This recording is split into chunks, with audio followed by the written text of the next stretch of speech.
You should pick and choose the traits from various people and make it your own. I think the main thing is every human, every person, every manager is unique and individual. You have to stay true to yourself. Yes. But you should never grow complacent or grow tired of every day trying to be the better version of yourself.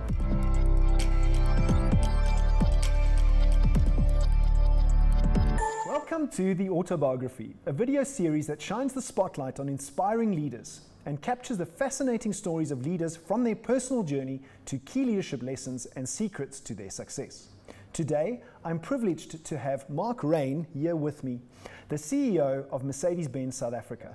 Mark orchestrated many things, but one of the things I read about Mark was that he had 50 car launches, or oversaw 50 car launches in under 5 years. Wasn't in South Africa, but I'm pretty sure he's going to get to that pretty quickly. And under Mark's leadership, his sales figures grew by almost 200% during that tenure.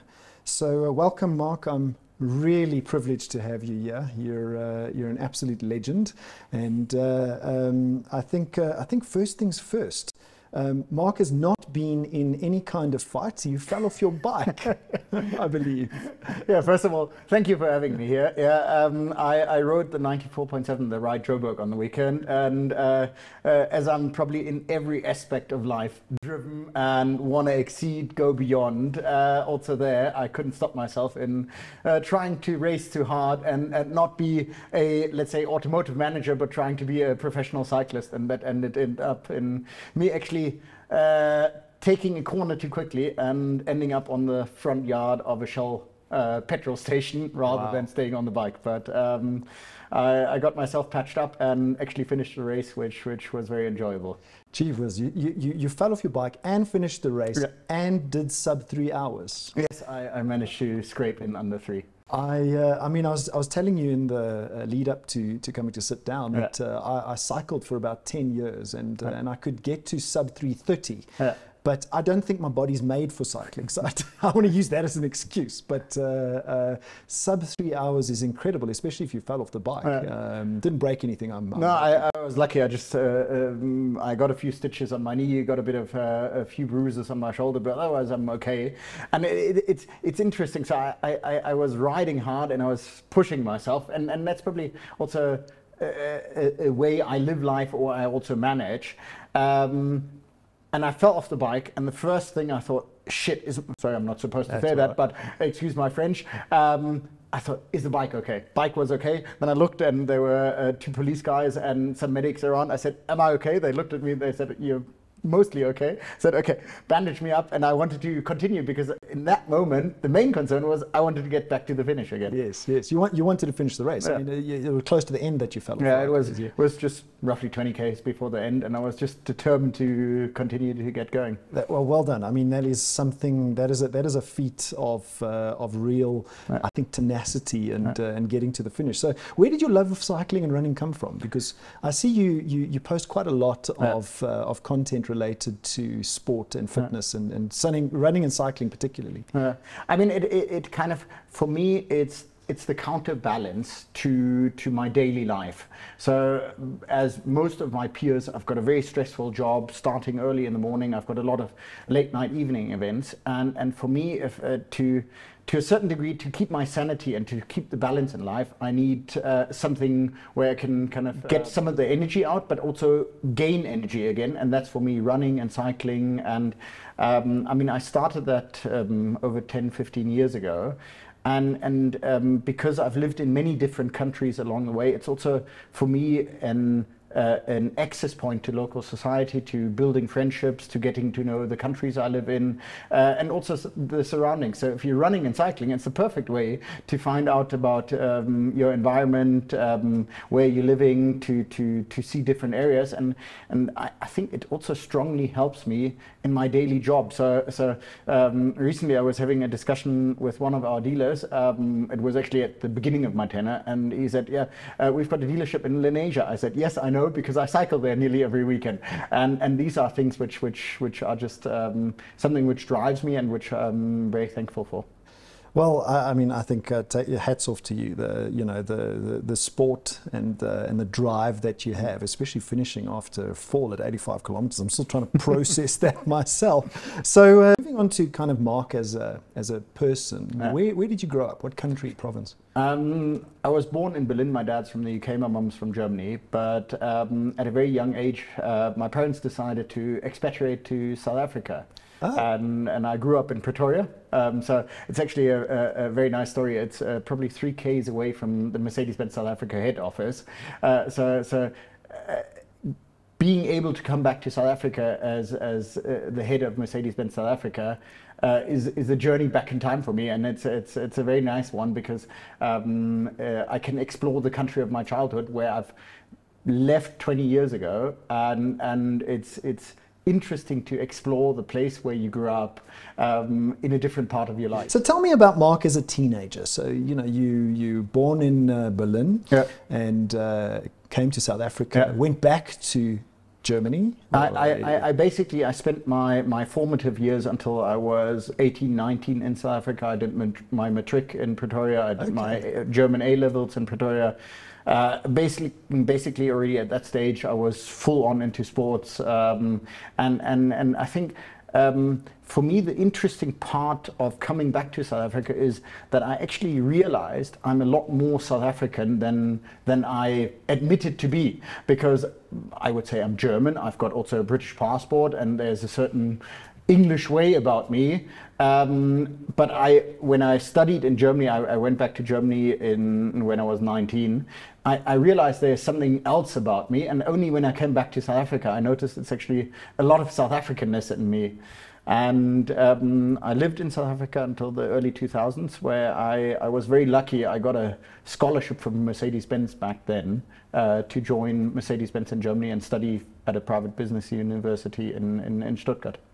Interesting. So what was your dream at that age? You obviously many of us dreams of what we're going to become, what we're going to pursue when you were young. And what did you want to become? First question. And the second question is, was it a pipe dream, and did you have a path? I mean, I must be very honest. I knew in my teenage years that I wanted to go and explore the world. I knew I was not going to continue living in South Africa. I wanted to see different places. I wanted to go to the big wide world. And early on, I looked at different industries or professions, and I just felt that the business direction would be the right one. Did I at that stage say I wanted to work for Mercedes-Benz? I wanted to work in the car industry? I must be honest, no, I didn't. Did you have this ambition of CEO? No. I would say I wanted to go places, I wanted to be successful, but for me it was more, I wanted to be able to change things. I wanted to be able to make an impact. I wanted to drive things. I think that's my natural way about me, and wherever that would lead me. At that stage I got very fortunate that I got that scholarship from Mercedes-Benz, and to this day, that day I thank, because that kind of gave me that path in my career. And I must tell a quick anecdote, because my daughter asked me actually 2 weeks ago and said, Daddy, show me your report cards at school, because she's now getting better and better at school. And I said, why do you want to see them? And she said, I want to compare myself against you. And I said, okay. And she realized that my school report cards, my matric results were not as good as she expected them to be, and much worse than hers.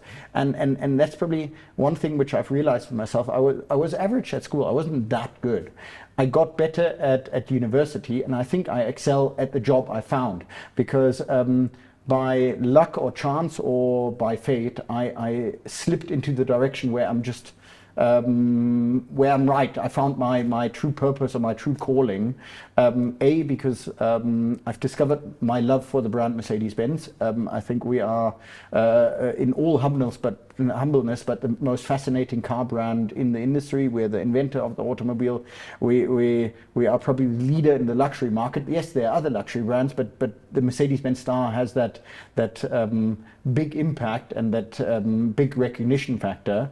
And in the automotive sales and marketing / market world where I act in was probably just the area where I found my home, and that's why I've been able to have so many career stations at a young age and just pursue that career quite stringently. So, I mean, there's that saying, fortune favors the brave.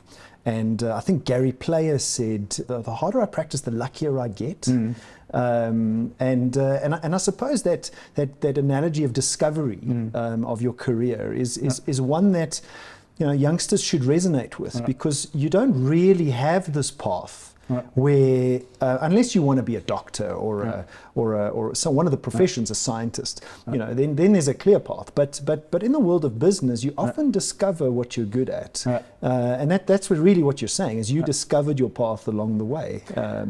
I mean, I think that really was the case with me, but often when younger colleagues ask me how did I structure my career, for me it was always important when I made career decisions is to look at the step beyond that. So in terms of saying, okay, where am I going to go next? It was always, okay, where do I want to have the step beyond that? Where do I want to aim? And for me, it's I think being brave, making bold decisions in terms of your career. With that, to a certain degree, exposing yourself also, because you willingly jump into the deep end. Being vulnerable, right? Yeah.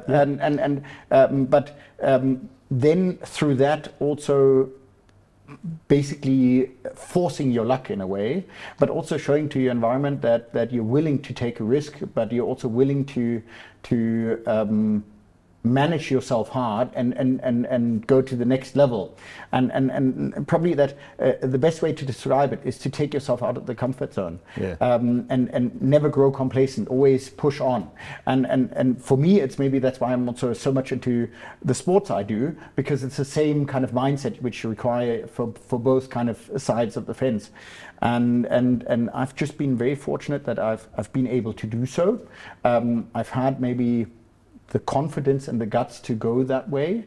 I've had people around me who supported me, who encouraged me, who defended me at times, because if you go out of your comfort zone, if you're willing to expose yourself, one or other mistake will happen, but you'll never learn what is possible. And driving yourself hard in that direction is what is required. And I think if you look at many leaders around the world, inspirational leaders, that's what they have done. They've taken a risk. They've gone where nobody else has gone. I mean, you can speak about Elon Musk in whichever way and form, if it's now Tesla, any of his other ventures, or if you look at Twitter, which everybody goes, okay, what is he doing now again? But talking purely about the automotive industry, would we be where we would be now if Elon Musk wouldn't have taken that calculated risk, or probably not calculated, but the risk, that gamble, and saying, okay, I'm going to go a completely different path. I mean, there are many things where you say, okay, we are not sure if Tesla is on the right path, but they've certainly pushed the industry to disrupt from within themselves to drive the market into more, for instance, electric vehicles, e-commerce, new business models, all of these things, the developments which we're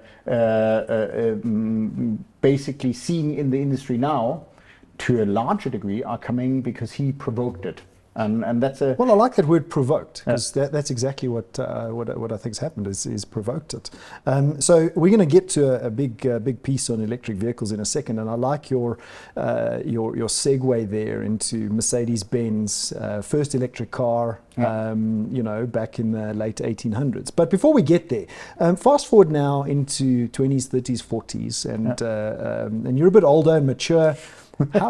Don't say that. Well, a bit more mature then. How has your thinking evolved versus when you were in your teens and 20s? What are the things that have changed in your mind? I think, I mean, I was always, especially in my younger days, pushing hard, being very open to taking risks, to rattling the cage, questioning the status quo. That was probably one thing which made me, in order to go to greater length. I think what I've learned in the last years is to have a better balance in that regard. Sometimes also think a bit more before you first speak, in a way. Also, not overreacting at the first instance. But I think that process of maturing and learning, doesn't matter how successful you're early on in your career, is invaluable. And what I've been very fortunate throughout my career, that I've had fantastic managers, mentors, superiors, whatever you want to call them, who I've been able to learn technically, functionally, operationally, but also from communication management styles. And I always say there's probably not the perfect manager, but I've always tried to stay true to myself and then pick and choose from the different individuals which I've admired or which I've looked up to, and try to make those traits my own. So it's almost like, you know, as a leader, you shouldn't aspire to be like one person. You should pick and choose the traits from various people and make it your own.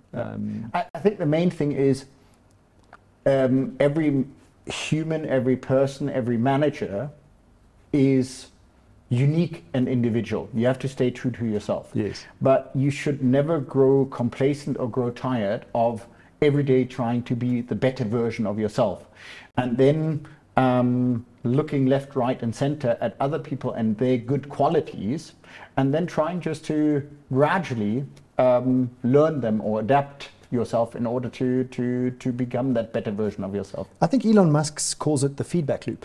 Is to create that constant feedback loop. So if you could time travel and go back in time to when you were 18. Okay. Get a better haircut, wear more fashionable clothes. What would you tell your younger self? That's an interesting question. I think the one thing I sometimes didn't have is patience. Sometimes not having patience is a good trait, but sometimes having a bit more patience, thinking once or twice before you actually burst out or speak is something which is good. Would have done the one other thing which I didn't do because I was driven at that stage. And I'm probably still that driven, but maybe I missed out on the one or other opportunity because I was just going for goal, if you wanted.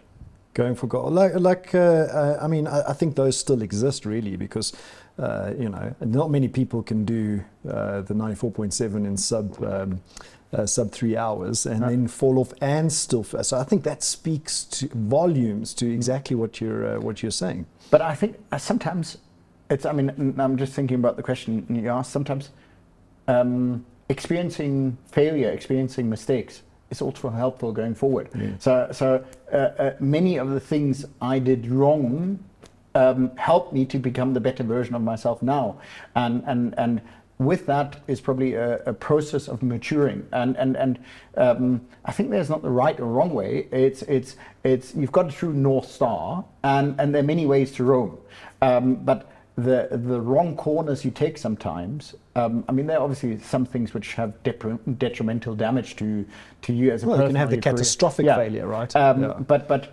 the smaller mistakes actually guide you in your path to finding that true North Star. As long as you course correct, because you know, some people don't course correct, and then it leads to the catastrophic failure. I mean, I think the core. I mean, you said Elon Musk calls it the feedback loop.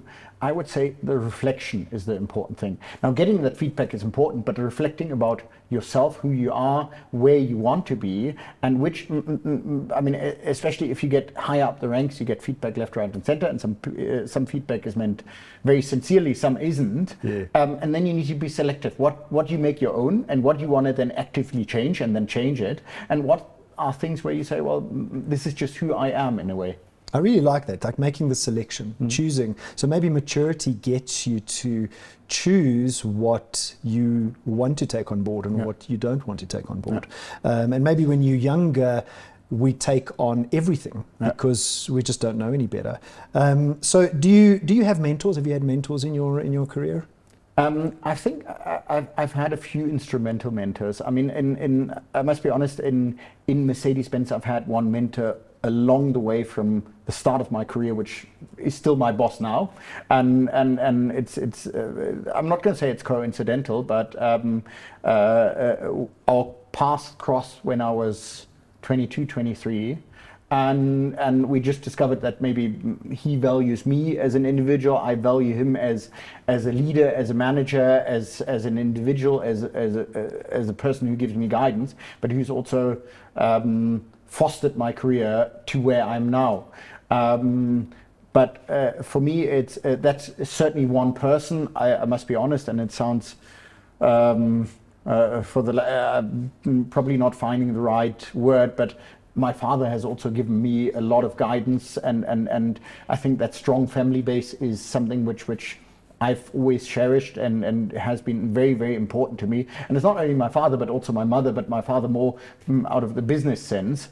But also I've along the way, I've been very, very fortunate and very lucky that most of my direct superiors or managers have been fascinating individuals which I've learned something from in many different ways, and there's probably no perfect, but picking and choosing again was my formula to success, and it's also probably sometimes right time, right place. Yeah. And well, recognizing the opportunity, right? Because oftentimes opportunity passes us, and we don't recognize it. And you don't grab it because you don't recognize it. So it sounds to me like you recognized the opportunity, picked and choose, and then followed the path. Yeah. No, that's really the case. So let's turn to your role as CEO of Mercedes-Benz South Africa. What was your path to this current role? I mean, and maybe I'll run through that quickly. I started off with Mercedes-Benz when I was very, very young, and I've never worked for any other company, I must be honest about it. So if you would ask me how is it working for company XYZ, I would say I don't know. Working in the automotive industry and working for Mercedes-Benz, I can talk for hours in a way. And it was maybe by fate or coincidence that perfect fit. It was just the brand, the industry, the segment, and me as a person, or my personality and character, just perfectly gelled in a way. And being able to work for a brand like Mercedes-Benz, I'm thankful for that every day, because it's given me so much opportunity in life, work-wise, but also the experiences and the places I've seen and discovered. So I started off in Stuttgart. I had 2 stints in Dubai.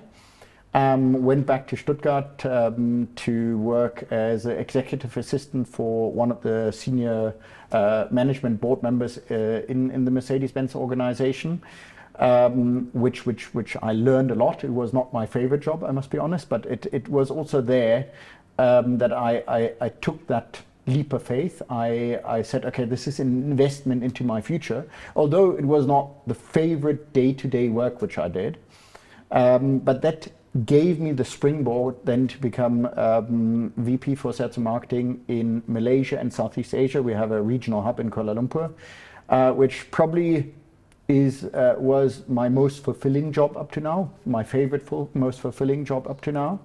From there I moved on to Korea, which was also again then I say a development step. Not that the role as such in Korea was bigger than in Malaysia, but acting or working in a market environment like Korea, which is fast-paced, it's very intense. Korea, which is not known in a way, is Mercedes-Benz 5th biggest market in the world. Oh, really? Can you cycle there? Yes. Yes. Okay. Fantastically. I actually cycled there, just to a quick detour.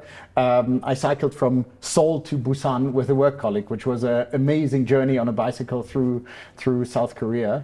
Again, exploring the country in every angle and form.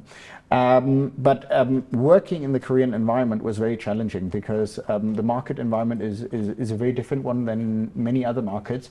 But I think it prepared me in a way for the next level and the next job, and the thing in Korea, because it's such a high profile market for us, you get a lot of exposure, and the political dynamic to it is a lot more intense than in smaller markets. Oh, wow.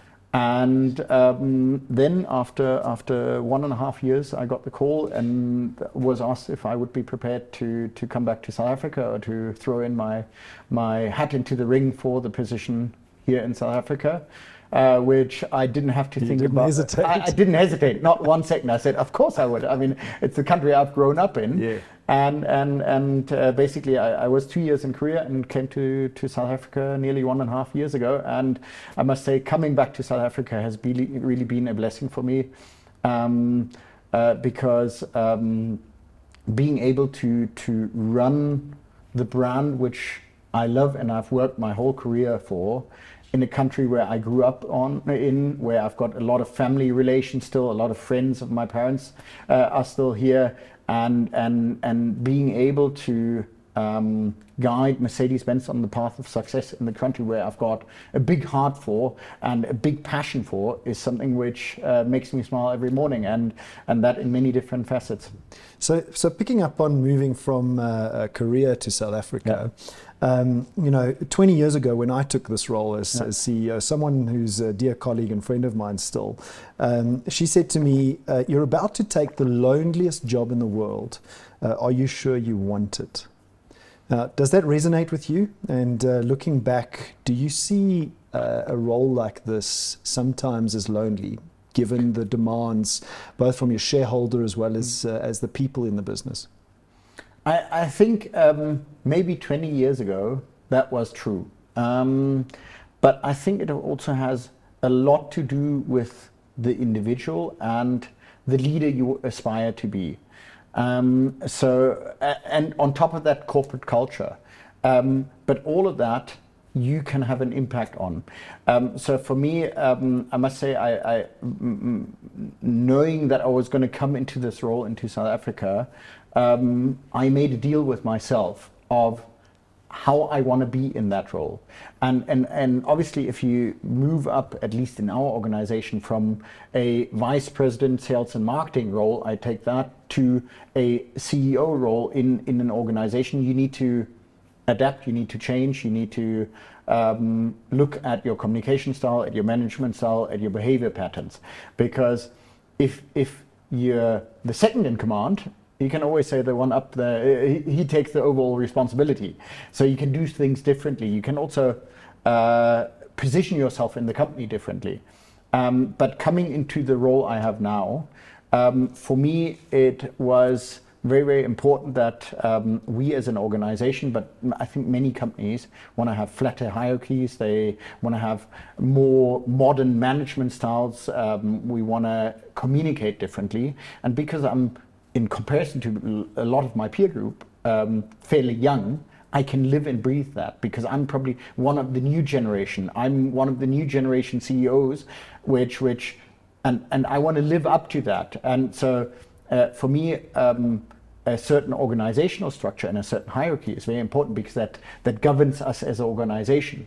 But that doesn't take away that I can communicate and directly access, or people can directly access me as a leader from every level.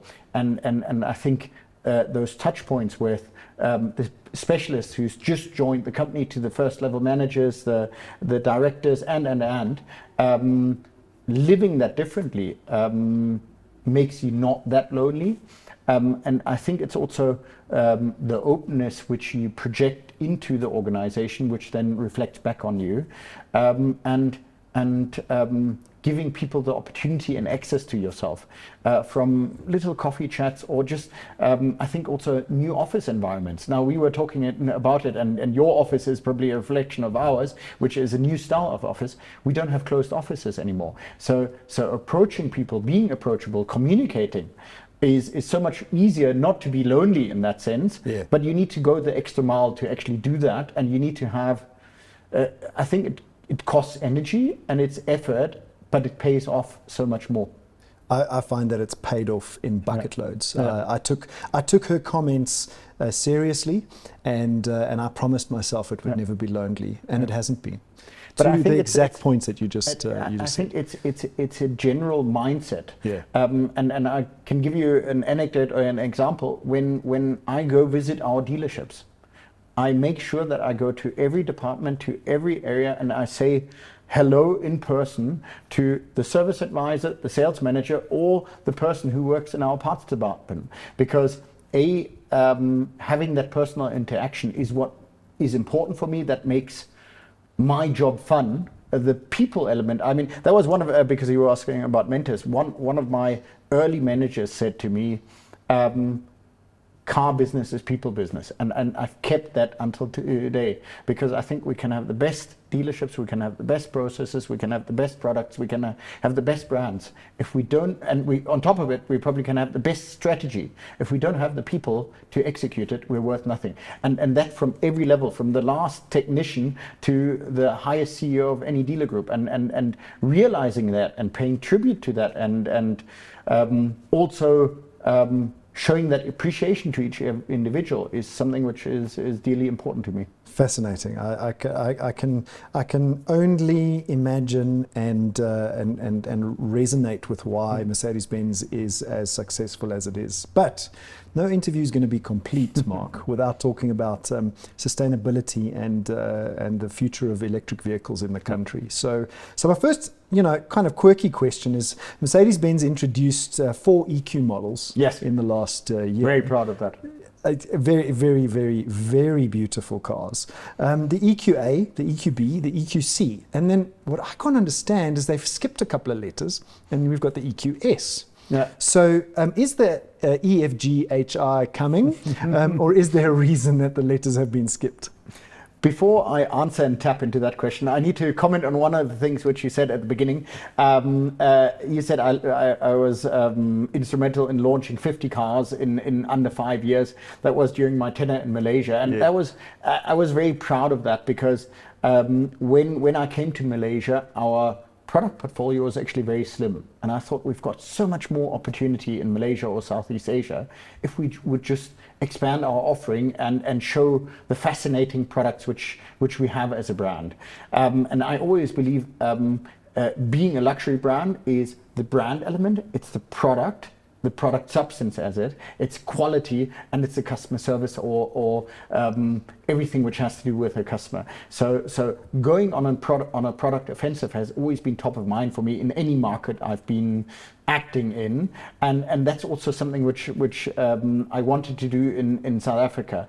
And the obvious low-hanging fruit for me, obviously, in South Africa was that South Africa, in terms of the EV revolution, if I can call it, is at the tail end. I mean, a year ago, or even at the beginning of this year, I think they were in total, I don't think, but the 300 electric vehicles on the road of South Africa. Yeah. And there's so much opportunity, and if we see the development in other markets, why shouldn't that happen to South Africa?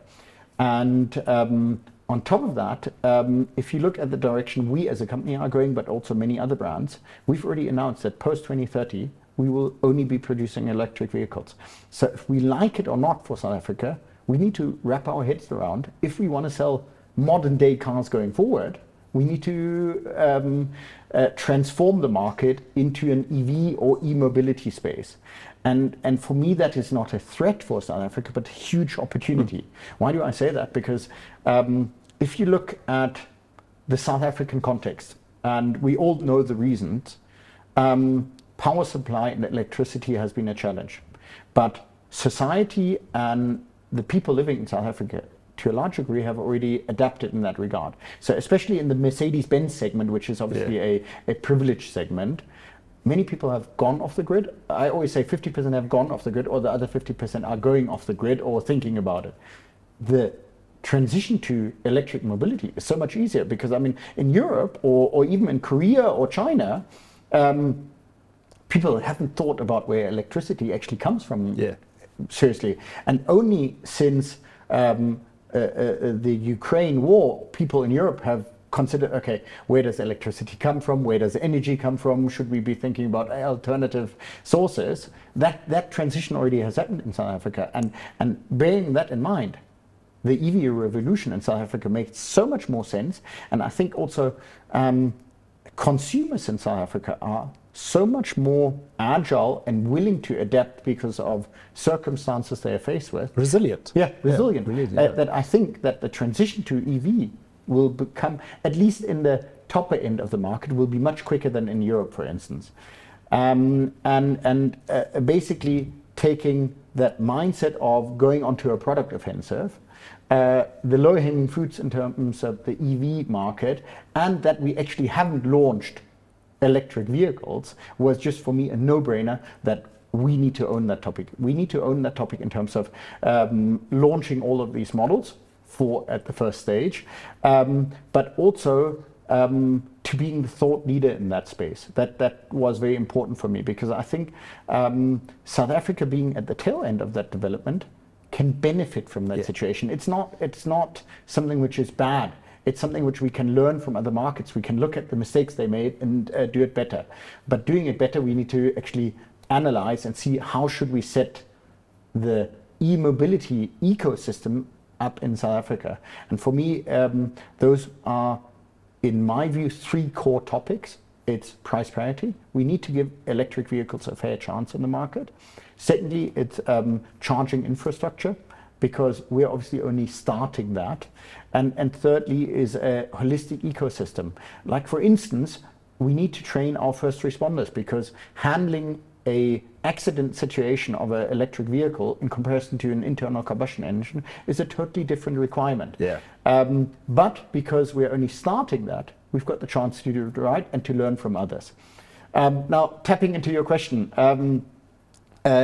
I obviously, when I came here, we saw that we hadn't launched the electric vehicles, and we knew it was coming. Now, for me, it was important that we make a big impact for the market, and that's why I said, okay, let's bundle these cars. On a global level, we first came with the EQC, then the EQS, EQA, and EQB, and I said, okay, let's group them together and go for a full onslaught. Now, I'm going to blurt it out or give a sneak preview into the kitchen. Start of next year, we're launching the EQE, which then completes that portfolio. And then on a global basis, we've already launched the EQS SUV and the EQE SUV, which will be launching in the course of 2023. And then, meaning by the second half of next year, we will have 7 electric vehicles for our valued customers to choose from. That's quite a quick ramp up. Yes. It's a very quick ramp up if I think about other models that have launched in South Africa. So they're up to 7 within 1 year. That's what for me, that was important, because we need to show all the alternatives and the possibilities. So if you are a Mercedes-Benz customer now, in a few months' time, you'll have an equivalent electric vehicle for every segment we're in, probably.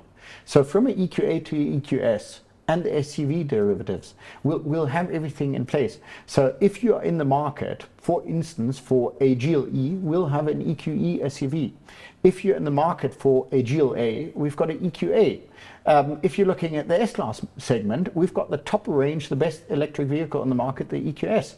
And so then it's the consumer's choice if they want to go for an internal combustion engine because they feel that suits their purposes better, which we're happy to provide them. Obviously, our fascinating luxury cars, which are known from the A-Class up to the G-Class if you want it, or if they want to go into a performance car like an AMG, or our super luxury cars, the Mercedes-Maybach range, or the next level technology, the state-of-the-art Mercedes EQ. That's fascinating. So you touched a little bit on whether a customer wants to choose an internal combustion engine vehicle or not, or an ICE vehicle, or should I say, or an EV. So how does that then translate into phasing out of internal combustion engine vehicles as it relates to South Africa? And then how does that impact local manufacture and imports? What is Mercedes-Benz's path to the phasing out of ICE vehicles? I mean, in general, and that's been announced on a global level, bit by bit they're going to be phasing out, and by post 2030 there's going to be only electric vehicles produced. This will be managed in a coordinated process, meaning if, for instance, one model comes to its end of its life cycle, it will be replaced by an equivalent or a look-alike electric vehicle or a new vehicle in our range. In South Africa, I must say we're very happy that South Africa is the production plant where we produce the C-Class, made in South Africa for the world. And recently in October we launched the C43, the C63 for the South African market, where we took our dear friends from the media to our production plant in East London, which I need to underline is state of the art in comparison to any other production plant in the world. And also there, to the surprise of many of your media colleagues, for instance, the C43 and C63 is exported even to China. Yeah. So we've got a production plant which is state of the art. It's one of our mother plants in our global production footprint. And we've invested just recently over 13 billion rands in upgrading our production plant in East London. And from a diesel to a petrol to a plug-in hybrid, we can produce anything in that plant. Now, you would ask probably the question, I haven't seen any plug-in hybrids, C-Classes on the road in South Africa. Those are all exported to the US and other markets, for instance. But in terms of the future of that, we're now assessing what is the best way forward, and obviously in close discussions with the government in terms of how can we structure the future of East London in our portfolio. So does that mean that we could potentially begin producing full battery electric vehicles in the country for Mercedes-Benz, or do you see a path where it's still quite a while of importing electric vehicles? I need to answer that question in two different layers. Number one, is the competence there? Yes, because the step up from producing a plug-in hybrid to an electric vehicle is not such a big leap. At this moment, all electric vehicles will be imported into South Africa, and currently there are ongoing discussions in terms of what the future of producing automobiles in South Africa will look like between us, other manufacturers, and the government. And I think it's going to be an interesting space to watch in the coming year or two, how that's going to develop, how the market dynamics also develop. For me, the first step on that journey is developing that local market demand in South Africa.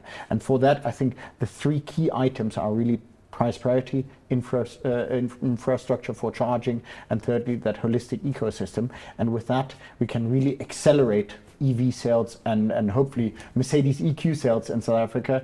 And looking at the launch which we had in August, and the first response from our customers is it's been overwhelming. I mean, I was always, I now use the term gung-ho and very optimistic about it, but basically we're sold out until the end of the year. We are very optimistic about growth rates, and actually we're in a situation, especially for our electric vehicles, that the demand is far outreaching the supply, and maybe it's also the topic of that, especially in the higher end segments. There are a lot of early adapters and a lot of people which are willing to keep and take that leap of faith, or to be technology leaders, or being observed by that. Because I mean, Mercedes-Benz is a luxury brand, and having the latest state-of-the-art technology is also a certain form of luxury. And maybe that's the reason why we've been very successful in launching these cars. I must say, the EQS, I was added to Festival of Motoring. Yeah. It is really a next level car, you know, that electric vehicle. So changing gears a little bit, Mark, Mercedes-Benz have done a lot of firsts. Yeah. You guys were first with the electric vehicle, to my knowledge, back in the late 1800s. You and I weren't born yet. Late 1800s, Mercedes-Benz tried to pioneer the first electric vehicle. Didn't take off because of battery issues, but it wasn't Mercedes-Benz's fault. It was you know, just ahead of its time. And then one other thing that you've done is, I believe you've pioneered the agency model in South Africa, going direct to the consumer. So first question is, how has that gone, number one? And then in the essence of that question is, what is the OEM as Mercedes-Benz, how does it see the future role of car dealerships because I mean car dealerships today are small businesses, they're SMEs, they're owned by the actual dealer themselves. Whereas now you've flipped the model, going direct to the consumer, have this agency model. What is the future role of the car dealership in Mercedes-Benz's mind? I think introducing the agency model into the South African market for Mercedes-Benz was a visionary step, but it was also a pilot. So for Mercedes-Benz globally, the first market to go into an agency model was South Africa. And we used South Africa, if I can say it that way, as a test bed. Why? Because South Africa has so many reasons for that. On the one hand, South Africa has a lot of world presence, if you can say it that way, in combination with not being the biggest market in the world anymore. People are very resilient, and our dealerships, our organization, but they're also very agile in adapting new forms, new paths, new technology in a way. And they're very progressive in their approach in many ways. So for us as an organization, as a company, South Africa was a perfect market to test that and to see if that would be our future business model. Is that suitable in order to transform the way we do business? And now, fast forwarding 5 years down the road, we can see that the response or the satisfaction from our side, from our network, but also from customers is overwhelming. I think you could go to any dealer/agent, any network partner which we have in South Africa, and they would say, we never would want to go back. Especially if you look at the development, 2017 we kickstarted it. We had in between a market downturn, we had certain situations where we had stock issues, we had a COVID situation, we had a supply issue where we didn't have enough stock. Throughout all of those times, our partners, our local partners in the network have come to the realization, and us as well, that this is actually the best business model to operate in going forward. Well, I guess they don't have to carry stock, right? Because Mercedes-Benz carries the stock. I mean, that's from a business partner perspective. But you as a consumer, you wouldn't know. You actually have an added benefit, because you're normally going to your local dealership in Witbank. I'm just inventing now. Yeah. And in Witbank, they would have 3 C-classes, one white, one black, one grey. They would have a GLC, they would have a GLE, and an S-Class. And they would try to sell you those cars which you have on stock. But maybe you're in the market for a red C-Class, just for argument's sake. Now, with the agency model, the stock is centralized, and each consumer has access to the nationwide stock. And as an agent or as a retailer or a dealer, you are able to sell to your customer the product which he wants. So he doesn't need to shop around, nor does he need to go with a white C-Class if he wants a red one. So they're to all stakeholders, there are instrumental benefits to it. And on top of it, we can ensure that each customer gets the best possible deal on it. Plus, we can make sure that all cars are available for the consumer, and by that having convenience, but also customer satisfaction in that regard. Obviously, we learned a lot on that path, and when we started off, not everything was perfect. I mean, not everything is gold which shines. Yes. But learning in South Africa, perfecting the model, and then exporting it from South Africa, which I know we all love, to other markets around the world. And now we're live in markets like Sweden, we're live in markets like Austria, like India, like Australia. We've announced we're going to go live with the agency model in Germany, and other markets to follow. I think it has proven itself. And in a South African context, other brands have followed. And I really think that's the future of us as a business model, for the benefit us as a manufacturer, our dealer partners or agent partners, and also especially the consumer. So for new cars, it's been massively successful. Yes. I mean, it's rolling out to the rest of the world, and whoever's watching this, it was done here first. Yeah. Very proudly South African. But how does that then translate into the second-hand vehicle market, but more specifically into the future of the second-hand EV market? how much or how close does Mercedes-Benz, or an OEM for that matter, get to the second-hand market? And have you thought about that, or is it not something on an OEM's radar? I mean, over the last 30 years, we've been very active in the second-hand market. We've got certified pre-owned programs, which we've implemented in every market in the world, including South Africa. In South Africa, we took the active step to not include it into the agency model. There are one or two other markets where we've actively taken the step and including it into the agency model. I think there are pros and cons for both. Obviously, the used car or pre-owned market is a lot more complex because you've got many different players. And I think giving customers, giving consumers alternatives and options is the right way forward. I think there's not the one path in previously owned cars in saying, okay, everything needs to be done through something like an agency model. I think having that competitive element in the used car market is also something which is beneficial to all players. And I think for South Africa as a market, I see the status quo as we have it now continuing for a longer while, and then we need to see where the market develops. In terms of electric vehicles, it's a very interesting question. Number one, I need to say we as a brand have gone ahead and said for all our electric vehicles, we set the residual values for electric vehicles on the same level of internal combustion engine. If you ask me personally, I think actually over time the residual value of electric vehicles will be higher than internal combustion engines. But that's something which we need to see and analyze and assess as time goes by. But if you look at electric vehicles, we as a manufacturer, when we brought our Mercedes EQ vehicles to the market, we said, number one, every electric vehicle will come with a free home charger installed in order to provide that charging infrastructure also at your home. Number two, we said, we will provide a minimum 8-year battery warranty in order to give that peace of mind to the customer, plus a 6-month free battery health check, which are the main concerns, actually, charging and battery health. Because everything else on the car is quite simple. Yeah, I mean, if you look at an electric vehicle, it's got the same steering wheel, it's got the same wheels, it's got the same infotainment system, if we can say it, or similar to a internal combustion engine. But the battery and the electric drivetrain and the charging is where the main concerns or area for concerns are for the consumers. And we've covered that.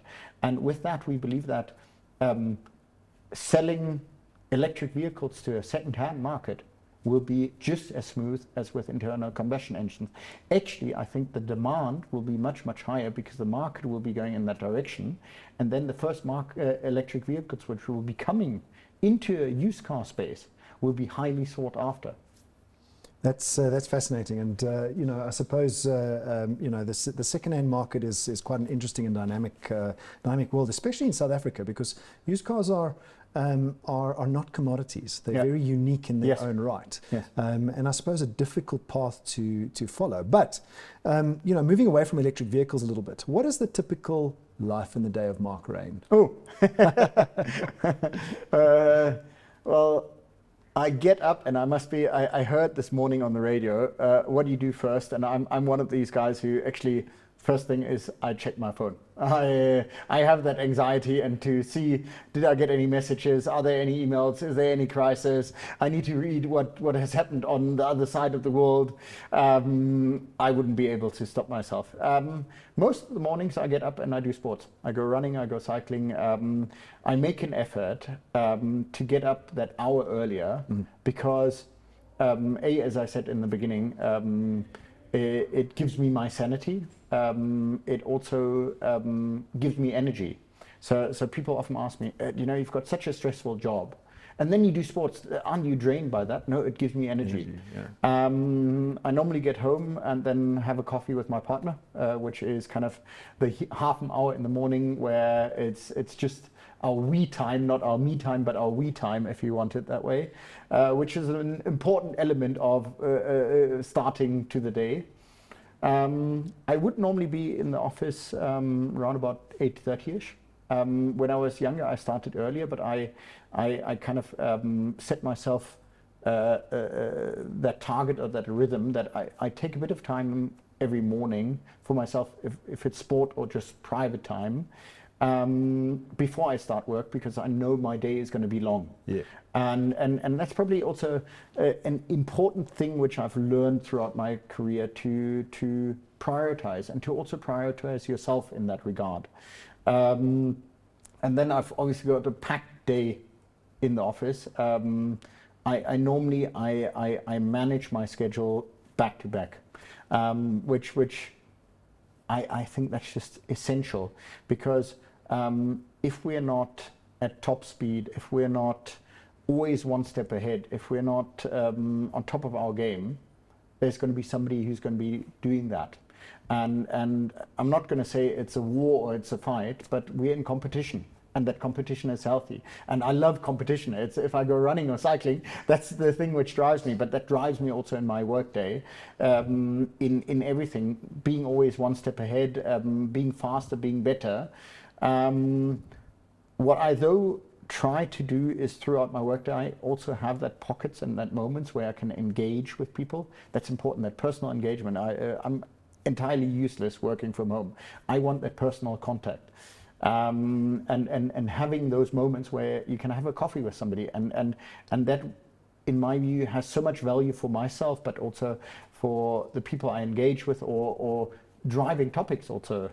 And the new working environment with more seamless working, having an open office environment, going out to visit dealers. So I'm very much also very much at the dealers, visiting them, speaking to them, and engaging with them, interacting with them. That gives me value, and I think gives them value as well. So what keeps you motivated every day, every week, every month? What keeps you going? If you had to pick one thing. I would say it's the relentless drive to be more successful. So if I go back to a sport analogy, if I run 10 Ks at 50 minutes, the next time I want to run it under 50 minutes. If I run a marathon at 3 hours, I want to maybe get that nudge below that. Challenging yourself and just getting better at what you do, not growing complacent with what you have, is of essence for me. And then finally, Mark, what are the top 3 leadership or business lessons that you've experienced, good or bad? I think number 1 is you can only be jointly successful. You can only be successful in a team environment.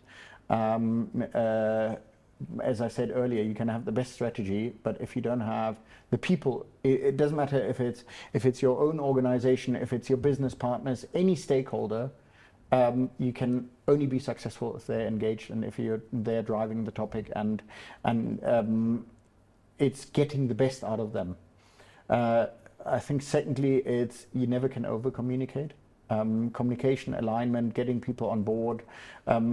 Getting people on the same page. It's not getting them on your page, but finding common ground is of essence. Because if there's a vast difference in viewpoint or direction, then you're not going to be successful.